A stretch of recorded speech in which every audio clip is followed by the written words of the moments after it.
కేసీఆర్ హయాంలో జలమండలి ద్వారా 20,000 లీటర్ల దాకా ఉచితంగా మంచినీరు సరఫరా చేశారు. 20,000 లీటర్లు దాటాక నామమాత్రపు బిల్లులతో బస్తీలు, కాలనీల ప్రజలకు ఎలాంటి ఇబ్బందులు లేకుండా చూశారు. కానీ కాంగ్రెస్ అధికారంలోకి వచ్చిన తర్వాత 2 ఏళ్లలో వేలాదిగా నల్లా బిల్లులు వేస్తూ ప్రజలపై భారం మోపుతున్నారు.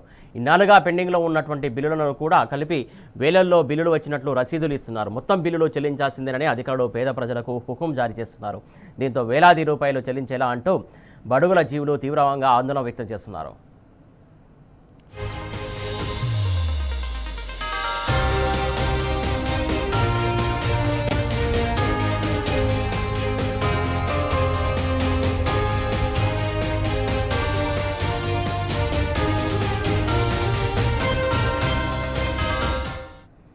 నల్లా బిల్లుల పేరిట మోసం చేస్తున్న కాంగ్రెస్కు జూబ్లీహిల్స్ ఉప ఎన్నికల్లో ఓట్లతో బుద్ధి చెబుతామని నగర ప్రజలు స్పష్టం చేస్తున్నారు.